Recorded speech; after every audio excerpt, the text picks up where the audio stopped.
To my YouTube channel. तो आज मैं आपको माउंटेन एंड ओशन का 8th एपिसोड एक्सप्लेन करने जा रही हूँ। लेकिन अगर अभी तक आपने इससे पहले वाली वीडियोस नहीं देखी हैं तो आई सजेस्ट पहले आप उन्हें देख लें। लिंक डिस्क्रिप्शन में अवेलेबल है या फिर आप मेरे चैनल पर विजिट करके भी देख सकते हैं। और अगर अभी तक आपने मेरे चैनल को सब्सक्राइब नहीं किया है तो मेरे चैनल को सब्सक्राइब कर दें, बेल आइकन प्रेस कर दें, जिससे मेरे आने वाली सभी वीडियो की नोटिफिकेशन आपको मिलती रहे। तो एपिसोड स्टार्ट होता है और हमें सीन दिखाया जाता है कि दोनों भाइयों के बीच में बास्केटबॉल का मैच होने वाला होता है और वो दोनों एक दूसरे को घूर रहे होते हैं। लेकिन ये म्याओ तो नॉर्मल लग रहा होता है, लेकिन येलिन का मूड कुछ ठीक नहीं लगता है। वो इतना उखड़ा उखड़ा सा बिहेव कर रहा होता है, इतना चिड़ा चिड़ा सा बिहेव कर रहा होता है, उसके फेस रिएक्शन से पता लगता है। तभी हमें पास्ट का सीन दिखाया जाता है जिसमें येलिन कह रहा होता है, ठीक है मैं समझ गया, अब तुम अपना नाश्ता कंप्लीट करो। जिसमें ये म्याओ कहता है कि भाई वो धुन जो उस दिन जिया बजा रही थी वो मैंने बचपन में जिया के लिए बजाया था और वो धुन मैंने और उसने मिलके बनाया था। जिस पे ये म्याओ गुस्सा होता है, उसके फेस रिएक्शन से पता लगता है और वो कहता है कि वो पास था ना, मैं समझ गया, अब बात को ख़त्म करो। जिस पे ये म्याओ कहता है कि भाई मैं आपको ये चीज़ें पहले ही बताने वाला था कि उस दिन जब जिया ने आपको कन्फेस किया तो उसने सोचा कि आप जो है वही बचपन वाले उसके दोस्त हैं। उसे लगा कि आप जो है वो मैं हूँ और इसलिए उसने आपको प्रपोज कर दिया गलती से। तो आपको इससे बुरा तो नहीं लगा ना। जिसपे येलिन जो है वो चिढ़ के खड़ा हो जाता है और कहता है कि ये सब पास्ट था। तो वो पास्ट में तुम्हें अपना दोस्त समझती थी, तुम उसके साथ थे, मैं मानता हूँ, लेकिन उसने मुझे चूज़ किया और ये पास्ट नहीं है और आने वाला फ्यूचर मैं उसके साथ रहूँगा। और इस रिएक्शन से हमें पता लगता है कि येलिन जो है वो जिया को प्यार करने लगा है और वो अपने भाई को से नहीं देना चाहता, वो बहुत ज़्यादा चिढ़ चुका है। तभी कहानी प्रेजेंट में आती है और उन दोनों का मैच स्टार्ट हो जाता है। तो ये म्याओ जो है जीतने ही वाला होता है, लेकिन तभी जिया आती है लू के साथ और ये म्याओ जो है वो जिया को देखने लगता है। तो येलिन ये म्याओ के हाथ से बॉल ले लेता है और 1 पॉइंट गेन कर लेता है, वो जीत जाता है।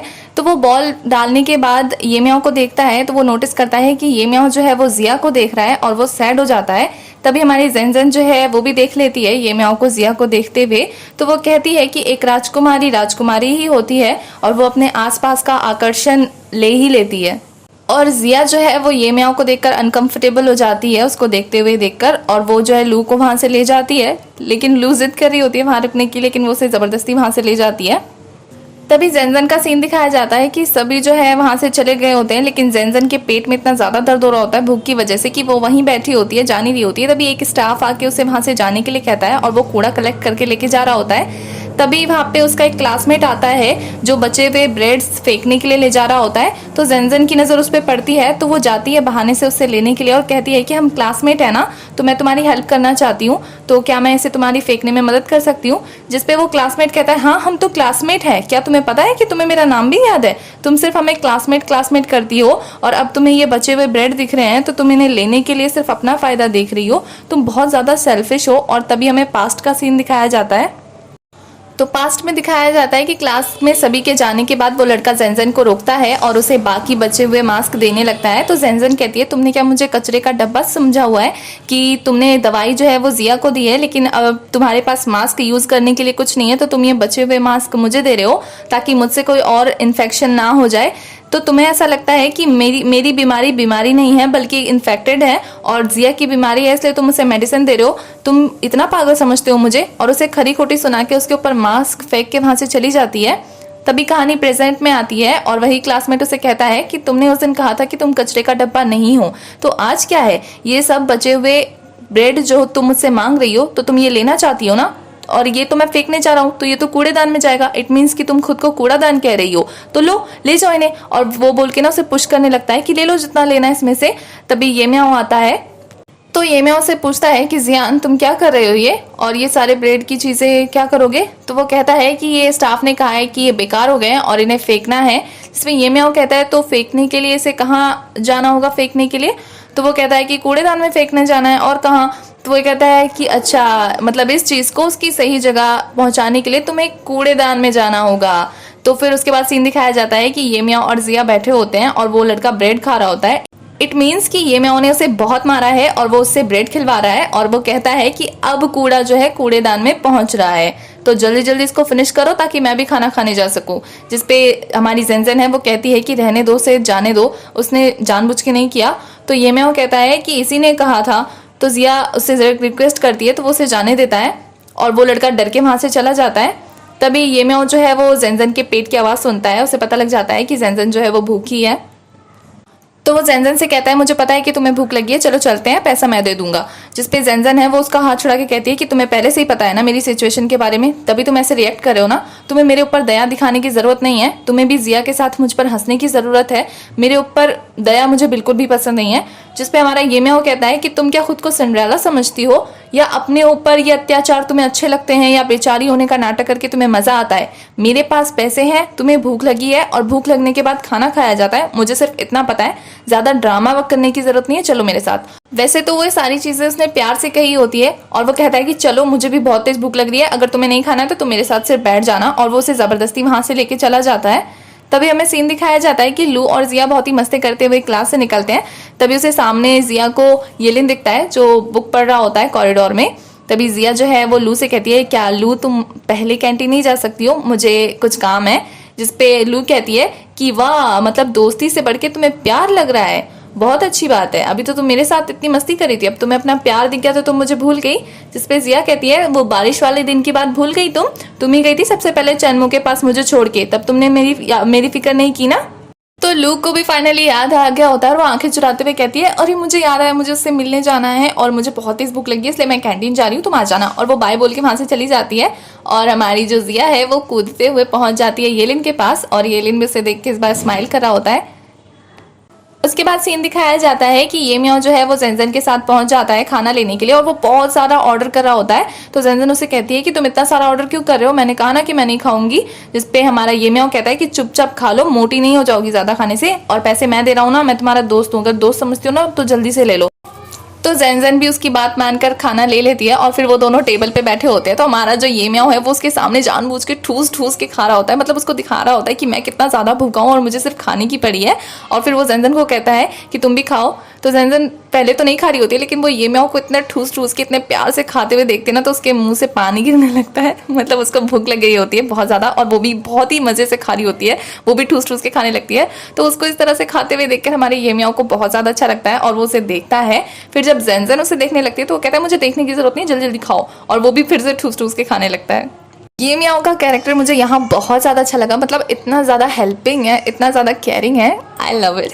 दूसरी साइड हमारी जिया जो है वो येलिन के साथ बैठी होती है, और जिया जो अपने बालों को नोच रही होती है और सोच रही होती है कि कैसे उसे बताऊं कि बचपन में मैं किसे क्या समझ रही थी। नर्वस हो रही होती है और अपने बालों को खींच रही होती है। तो येलिन जो है उसके हाथों से उसके बाल छुड़ा के कहता है कि अगर तुम्हें तुम्हारे बाल ज्यादा ही लंबे लग रहे हैं तो बता दो, मैं ये म्याओ को बोल दूंगा, वो बाल काटने में एक्सपर्ट है, तो तुम्हारे बाल काट देगा। जिसपे जो जिया है वो कुछ बोलने ही वाली होती है। तो हमारा येलिन कहता है कि मुझे पता है कि तुम क्या कहना चाहती हो, यही कहना चाहती हो ना कि बचपन में जिसने तुम्हें रात भर कंफर्ट किया था वो ये म्याओ था, मैं नहीं। तो जिसपे जिया कहती है तुम्हें उसने बता दिया, बहुत ज़्यादा हिम्मत वाला है। तो इसमें हमारा ये म्याओ हंसने लगता है। तो जिया कहती है भले ही उसने आपको सब कुछ बता दिया हो, लेकिन मैं अभी भी आपसे माफ़ी मांगना चाहती हूँ। जिसपे येलिन कहता है कि माफ़ी किस लिए मांगनी है तुम्हें। तो जिया कहती है कि मैंने आपको समझा था कि आप बचपन में मेरे साथ हो, इसलिए मैंने आपको प्रपोज़ किया। तो येलिन कहता है कि मैं जानता हूँ कि तुमने बचपन वाला समझ के मुझे प्रपोज़ किया था, तो मैंने अभी तक तुम्हें उस चीज़ का जवाब नहीं दिया, तो मैं कहना चाहता हूँ कि मैं उस प्रपोज़ल को एक्सेप्ट नहीं कर सकता। जिसपे जिया कुछ नहीं कहती है, उसे बुरा लगता है थोड़ा सा। तो जिया उससे फिर से माफ़ी मांगती है कि उसने ये सब किया और उसने उसे गलत समझा। तो येलिन कहता है कि तुम्हें पता है ना कि मैं यहाँ तुम्हारी माफ़ी सुनने के लिए नहीं आया हूँ। तो जिया कहती है कि हाँ मुझे पता है कि आप मुझे रिजेक्ट करने आए हैं क्योंकि आप मुझे पसंद नहीं करते। तो हमारा येलिन कहता है कि किसने कहा कि मैं तुम्हें पसंद नहीं करता, मैं बस किसी और का प्यार नहीं लेना चाहता, क्योंकि तुम्हें लगा कि मैं ये म्याओ हूँ इसलिए तुमने मुझे प्रपोज़ किया। तो ये मैं नहीं चाहता कि मैं ये म्याओ के हिस्से का प्यार लूँ, बल्कि मैं चाहता हूँ। तो येलिन कहता है कि मैं किसी और के हिस्से का प्यार छीनना नहीं चाहता, बस मैं ये चाहता हूँ कि अगर तुम मुझे प्यार करो या मुझे पसंद करो तो तुम सच्चे दिल से मुझे पसंद करो, क्योंकि तुमने कहा था सबके सामने कि तुम मेरे लिए यहाँ आई हो, तो क्या तुम आज से मुझे सच्चे दिल से प्यार करना स्टार्ट कर सकती हो। तो वो ये पूछ ही रहा होता है, तभी सीन शिफ्ट होता है और हमें दिखाया जाता है कि जेनजेन और ये म्याओ जो है लंच करके बाहर आ रहे होते हैं। तो जेनजेन ये म्याओ को थैंक यू बोलती है उसे ट्रीट देने के लिए। तो ये म्याओ कहता है कि तुम्हारे पैसे खो गए हैं तो जाहिर सी बात है तुम 2 दिन से भूखी होगी, तो ये ट्रीट मैंने यूं ही दे दी। जिसपे जेनजेन जो है वो सोच रही होती है। तो ये म्याओ समझ जाता है और वो कहता है कि मुझे जिया ने नहीं बताया है, तो जैनजन कहती है तो फिर तुम्हें पता कैसे चला? तो ये मैं वो कहता है कि जितना बुरा तुम उसके बारे में सोचती हो वो फालतू है, वो इतनी बुरी नहीं है। तो हमारी जैनजन कहती है क्यों, तुम सब उसके बारे में इतना अच्छा अच्छा सोचते हो तो क्या मैं उसके बारे में कुछ बुरा नहीं सोच सकती? तो ये मैं वो कहता है कि तुम्हारा एक सवाल का जवाब देने से पहले तुम दूसरा सवाल कर देती हो। वो कहता है कि तुम दूसरों को बात खत्म करने का मौका देती कहाँ हो? अगर तुमने उस दिन उसका हेयर रोलर खराब नहीं किया होता तो जो हुआ है वो नहीं होता और तुम्हें भी ये सब नहीं देखना पड़ता। सही कहा ना मैंने? जिस पे जैनजन कहती है तो तुमने आज की ट्रीट मुझे सिर्फ नीचा दिखाने के लिए दी थी ना? तो ये मैं वो कहता है नहीं, तुम भूखी थी, मेरे पास पैसे थे तो इसलिए मैंने खिला दिया, ये सिर्फ एक ट्रीट थी बस। तो जैनजन कहती है तो फिर तुम भिखारियों को क्यों नहीं खिलाते, या फिर तुम मुझे भिखारी समझते हो? जिस पे ये मैं हाथ खड़े करके कहता है ठीक है, मैं हाथ ऊपर करता हूँ और मैं माफी मांगता हूँ तुमसे ये सब बोलने के लिए। तुम हर बात अपने दिल पे कैसे ले सकती हो जैनजन? सच कहूँ तो मैं उस दिन फोन पे था जिस दिन तुम दोनों झगड़ा कर रही थी, इसलिए मुझे इन सारी चीज़ों के बारे में पता लग गया और मैं तुमसे यहाँ बदला लेने नहीं आया था और ना ही चीज़ों को सुलझाने आया था, क्योंकि मुझे लगता है कि जो मैटर तुमने उसका रोलर ख़राब करके स्टार्ट किया था वो जिया ने ऑलरेडी सुलझा लिया है और मैं बस ये सिर्फ तुम्हें मैंने ट्रीट दी थी और कुछ भी नहीं, कुछ और मत समझो इसे। जिस पे जैनजन कहती है कि तुमने मुझे ट्रीट दिया तो ये क्या तुम मुझ पर दया नहीं दिखा रहे हो? तो ये मैं वो कहता है हाँ मैंने तुम पे दया दिखाई, तो तुम ये दया लौटा नहीं सकती हो? आज जब मेरे एग्जाम में गलत नंबर आए थे तब तुमने मुझ पे कंसर्न दिखाया, तो क्या ये दया नहीं थी? तुम मुझे समझा रही थी, क्या ये दया नहीं थी? जिस पे जैनजन कहती है दोनों बातें अलग हैं। तो ये मैं वो कहता है कुछ अलग नहीं है, बस तुम दूसरों को ये दिखाना चाहती हो कि तुम गरीब हो और तुम्हें किसी की कोई मदद की ज़रूरत नहीं है, तो तुम्हें ऐसा लगता है कि तुम बिना मदद लिए कुछ भी कर सकती हो, बिना पैसों की मदद लिए तुम्हें दूसरों की हेल्प मिल जाएगी। तुम ऐसा क्यों सोचती हो? जैनजन मैं तुम्हें बता दूं कि मैं और जिया बहुत अच्छे दोस्त हैं और मैं तुम्हें भी अपना दोस्त मानता हूँ और तुम भूखी थी इसलिए मैंने सिर्फ आज तुम्हें सिर्फ एक ट्रीट दी है और कुछ भी नहीं, तो तुम इसे गलत मत समझो। और फिर वो उसे कैंटीन कार्ड निकाल के देता है। तो जैनजन कहती है क्या कर रहे हो? तो वो उसे कैंटीन कार्ड दे देता है और कहता है मुझे पता है कि तुम्हें इसकी ज़रूरत है, और वो ज़बरदस्ती उसे पकड़ा देता है। तो तभी जैनजन को ना वहाँ पे जिया और येलिन खड़े हुए दिखते हैं, वो दोनों भी वहाँ आ गए होते हैं। तो उन दोनों को देखकर जैनजन जो है वो बहुत ही धीरे से बोलती है कि मुझे नहीं पता था कि बात इतनी बढ़ जाएगी, मैं तो बस ऐसे ही इस्तेमाल करने गई थी उसे, लेकिन वो मुझसे टूट गया गलती से। तो वो बहुत ज़्यादा धीरे बोल रही होती है जिसकी वजह से ये मैं को उसके पास आना पड़ता है और ये देख के जिया चिढ़ रही होती है बहुत ज़्यादा और येलिन भी नोटिस करता है उसकी ये चिढ़। तो जैनजन कहती है कि मुझे नहीं पता था कि बात इतनी ज़्यादा बिगड़ जाएगी कि जिया को अपने बाल काटने पड़ जाएंगे। तो ये म्याओ कहता है कि मुझे कोई फ़र्क नहीं पड़ता, ये लड़कियों के बीच की मैटर है और मैं इन सारी चीज़ों में पढ़ना नहीं चाहता, तो अगर बात ख़त्म हो गई है तो मैं चलता हूँ। तो वो जाने लगता है और जैनजन उसके पीछे जाती है। तो ये देख के हमारी जो जिया है वो चिल्ला के कहती है गद्दार। तो येलिन जो है वो जिया के इस बिहेवियर को नोटिस करता है और फिर पास्ट का सीन दिखाया जाता है। जब येलिन ने उससे प्यार के लिए पूछा था तब जिया थोड़ी कंफ्यूज होती है और वो कुछ बोलने जा रही होती है, तो येलिन उससे मना कर देता है और कहता है कि फ्यूचर के लिए मैं रुक सकता हूँ और मैं जानता हूँ कि अभी तुम कंफ्यूज हो क्योंकि तुमने बचपन की यादें समेट के रखी हैं, तो मैं चाहता हूँ कि मैं जब तक तुम्हारे साथ कुछ न्यू यादें नहीं बना लेता तब तक तुम मुझे कोई जवाब ना दो, ताकि आगे चल के हमारे पास भी कुछ यादें हों। और फिर कहानी प्रेजेंट में शिफ्ट होती है। तो येलिन जो है जिया को अपने साथ लंच के लिए ले जाता है और तभी दिखाया जाता है कि ये म्याओ जो है वो लेटे लेटे सोच रहा होता है कि जिया ने उससे कहा था कि वो उससे नफरत करती है, मतलब कैंटीन में उनके बीच जो हुई थी बातें वो वही सोच रहा होता है। तभी चैनमो जो है वो ये म्याओ से पूछता है कि क्या वो उसकी बुक थोड़ी देर के लिए बोरो कर ले, जिसमें वो कोई जवाब नहीं देता है क्योंकि वो खुद ही खोया होता है और वो उन्हीं सारी बातों का जवाब अपने ही मन में दे रहा होता है कि मुझे तुम्हारी बकवास सही क्यों लग रही है, जबकि मुझे गलत लगना चाहिए था। मुझे कहीं ना कहीं कुछ तो गलत लग रहा है, लेकिन मुझे समझ में नहीं आ रहा कि वो क्या गलत है। उसी बीच चैनमो उसके पास आता है और उससे पूछता है क्या तुम सो रहे हो, तो उसे कोई जवाब नहीं मिलता है, तो वो खुद ही उसकी बुक्स ढूंढने लगता है। और इधर ये मैं सोच रहा होता है कि आज तक मुझे किसी ने भी इतनी बुरी नज़र से नहीं देखा और मुझे इतना बुरा भला भी किसी ने नहीं बोला, तो पता नहीं मैंने उस दिन उससे बात क्यों नहीं की, मैं उसे कुछ जवाब क्यों नहीं दे पाया, मैं उसकी बातें चुपचाप सुन कैसे रहा था। मुझे उसे कुछ ना कुछ तो ज़रूर करना होगा, इस बारे में बात करनी होगी और उसे दिखाना होगा कि मैं डरपोक नहीं हूँ। तो तुम बस वेट करो और मैं क्या करता हूँ जिया। और ये बोल के वो जैसे ही अपने बिस्तर से छलांग लगाता है तो वो सीधा गिरता है चैनमो के ऊपर इस पोजीशन में। तो तभी उनके रूम में एक लड़का एंटर करता है और वो एक इन्फॉर्मेशन लेके आया होता है, तो वो वही बोल रहा होता है, लेकिन वो उन दोनों को इस सिचुएशन में देख के उसका रिएक्शन कुछ ऐसा होता है और वो कहता है कि मुझे नहीं लगता कि तुम्हें अब उस चीज़ की ज़रूरत है। और ये बोल के वो गेट लगा के बाहर खड़ा होकर सोच रहा होता है। फिर वो थोड़ी देर बाद फिर गेट खोल के अंदर आता है और कहता है कि मैं ना इस बारे में किसी को नहीं बताऊंगा, तुम दोनों आराम से कंटिन्यू करो। तो वो लाइट्स ऑफ करके चला जाता है और तभी ये होता है। तभी नेक्स्ट डे जब ये म्याऊ क्लास में जाता है और क्लास में सभी उसके बारे में खुसुर पुसुर करके बातें कर रहे होते हैं और सभी हंस रहे होते हैं। मतलब ये सारी बात जो है रात वाली वो फैल चुकी होती है पूरे कॉलेज में। और जब वो ये म्याऊ चेनमो को देखता है तो वो भी शर्मिंदा होकर अपनी नजरें छुपा रहा होता है। मतलब वो भी बहुत ज़्यादा एम्बेरस्ड होता है। तो जो ये म्याऊ है वो भी नज़र चुराते हुए अपनी सीट की तरफ जाता है और सभी बच्चे उसके बारे में बात कर रहे होते हैं। तभी वो लाइब्रेरी में होता है और उसका कॉल आता है जेनजेन को। तभी वो लाइब्रेरी में बुक चेक कर रहा होता है और जेनजेन उसे कॉल करके बताती है कि जो सेकंड हैंड बुक्स मिलने वाले हो रहे हैं वो किसी और साइट पे मिलेंगे और वो उसे अकेले नहीं ले पाएगा, तो वो उसकी हेल्प के लिए जाएगी। जिसपे ये म्याऊ जो है उसे बुला लेता है और कहता है कि जल्दी आ जाओ। तभी वो देखता है साइड से कि जो युयान है वो अपने दोस्तों को उसी के बारे में बता रही होती है कि वो येलिन का भाई है। मुझे नहीं पता था कि वो चेनमो के साथ ऐसे रिलेशनशिप बनाएगा, चेनमो तो बहुत ज़्यादा पढ़ाकू लगता है।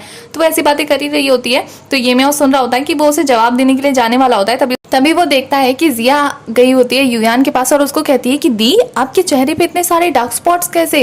जिसपे युयान डर जाती है और कहती है कि ये डार्क स्पॉट नहीं है, वो मैं धूप में गई थी ना इसलिए मेरे चेहरे पे रैशेज हो गए, ये 1-2 महीने में ठीक हो जाएंगे। जिसपे जिया कहती है कि क्या मेरी आंखें खराब हो गई हैं या फिर मुझे आपके निशान इतने ज़्यादा बड़े बड़े लग रहे हैं कि आप मुझे बूढ़ी औरतों जैसी लग रही हो। शायद मेरी आंखें खराब हो गई हैं या फिर मैं आपको ना मैग्नीफाइज ग्लासेस देती हूँ, आप उससे चेक कर लेना। आप सच में किसी बूढ़ी जैसी लग रही हो। हालांकि आपकी उम्र उतनी ज़्यादा नहीं है, मैं मानती हूँ, लेकिन तो वो ऐसे सब बोली रही होती है। तो युयान जो है इस पर चिढ़ जाती है और कहती है कि तुम कितनी बुरी हो, तुम उसके मेरे मुंह पे मेरी बुराई कर रही हो, तुम लोगों के चेहरे के ऊपर उसकी बुराई कैसे कर सकती हो। जिसपे जिया कहती है तो क्या मैं लोगों के चेहरे के ऊपर उसकी तारीफ करूं और पीठ पीछे उसकी बुराई करूं आपकी तरह। तो जो युयान है वो बहुत ज़्यादा चिढ़ गई होती है और वहाँ से चली जाती है। तो ये सब करके जिया भी जो एक टशन वाली स्माइल लेती है और ये म्याऊ देख के खुश हो रहा होता है कि कैसे उसने इतना करारा जवाब दिया। उसको बहुत ज़्यादा मज़ा आता है। तभी वो देखता है उसे चुपके से वहाँ खड़े होकर स्माइल कर रहा होता है। तो जिया उसे नोटिस करती है और उसको देख के भागने लगती है। फिर खुद ही सोचती है कि मैंने क्या गलत किया जो मैं उसे देख के भागूँ। और फिर वो एक कदम पीछे जाती है और उसको घूर के देखती है और कहती है कि तुम मुझे देख क्यों रहे हो। तो ये म्याऊ कहता है अगर तुमने उसे अच्छा जवाब नहीं दिया होता तो मैं खुद उसे जवाब देने वाला था। तो जिसपे जिया जो है वो कहती है कि मैं तुम्हारी मदद नहीं करी थी, मैं येलिन की मदद करी थी। मुझे डर लग रहा था कि कहीं येलिन की सब मजाक ना उड़ाए। जिसपे जो ये म्याऊ है वो हंसने लगता है। तो जिया कहती है कि अच्छा ठीक है, तो तुम यहाँ आई गए हो तो मेरी मदद कर दो बुक्स लेने में। तो ये म्याऊ कहता है कि कौन सी वाली। तो जिया जो है सबसे ऊपर वाली बुक पे पॉइंट करके हुए कहती है कि ये वाली, प्यार जो देखा ना जा सके। तो ये म्याऊ जो है वो उस बुक को देखता है और फिर जिया को कहता है हाथों से इशारा करते हुए कि तुम जो हो हाइट में मुझसे छोटी हो, और वो उसका मजाक उड़ाने लगता है। तो जिया कहती है कि मैं अपनी क्लास में लड़कियों में सबसे लंबी हूँ, ठीक है, तुम्हारी तरह नहीं हूँ जो बास्केटबॉल का पोल लगता है। तो ये म्याऊ जो है बुक लेने जाता है लेकिन उसका हाथ नहीं पहुंच रहा होता है। तो वो बहुत ज़्यादा कोशिश कर रहा होता है, वो अपने पंजों पे खड़ा हो जाता है, फिर बुक लेने की कोशिश करता है तो नहीं ले पाता है। तो जिया जो है उसे कहती है रहन दो तुमसे नहीं हो पाएगा छोटू। फिर वो बहुत ज़्यादा कोशिश कर रहा होता है। फिर वो कहता है कि अगर ऐसे काम नहीं बनेगा तो ऐसे बनेगा। और फिर वो जिया को उठा लेता है गोद में और उसको बोलता है उठाने के लिए बुक्स को। तो जिया का हाथ पहुंच चुका होता है लेकिन वो जानबूझ के इधर उधर करवा रही होती है ये म्याऊ को। और ये म्याऊ कहता है कि तुमने क्या खाया था, आज इतनी ज़्यादा भारी हो गई हो जिया, कुछ कम खाया करो, इतनी ज़्यादा हैवी हो तुम। और वो जानबूझ के मतलब उसको इधर उधर करवा रही होती है, बुक को नहीं हाथ लगवा रही होती है और कहती है कि छोटू तुम इतने छोटे क्यों हो कि तुम मेरी भी हाइट नहीं पहुंचवा पा रहे वहां तक। तो वह ऐसे ही उसके साथ मस्ती कर ही रही होती है। तभी उनके पास एक सीढ़ी आती है और तभी जेनजेन को दिखाया जाता है जो कहती है कि तुम लोग इसका इस्तेमाल क्यों नहीं कर रहे थे। तो ये म्याऊ जो है वो जिया को नीचे उतार देता है और जेनजेन कहती है कि चलो हमें लेट हो रहा है। तो ये म्याऊ जो है वो कहता है हाँ चलो चलते हैं वरना हम लोग लेट हो जाएंगे। और फिर वो उसके साथ जाने लगता है। तो जिया को बहुत ज़्यादा बुरा लगता है। वो कहती है कि तुम लोग कहाँ जा रहे हो। तो ये म्याऊ और जो जेनजेन है वो एक दूसरे को देखने लगते हैं। उसके बाद ये म्याऊ कहता है कि ये एक सीक्रेट है और मैं इसे तुम्हें नहीं बताने वाला। और फिर वो जेनजेन के साथ चला जाता है। तो हमारी जिया जो है वो गुस्से में कहती है सीक्रेट, और फिर हमारा एपिसोड यहीं खत्म हो जाता है। तो एपिसोड 8 की एक्सप्लेनेशन होती है खत्म। आगे की कहानी के लिए आपको नेक्स्ट एपिसोड तक वेट करना होगा। और गाइज अगर किसकी जोड़ी किसके साथ बनेगी तो आपको सबसे ज़्यादा अच्छा लगेगा देखने में, कमेंट में बताओ। वैसे मुझे ये म्याऊ और जिया की जोड़ी अच्छी लग रही है क्योंकि उन दोनों का जो खट्टा मीठा रिलेशनशिप है मुझे बहुत ज़्यादा अच्छा लगता है।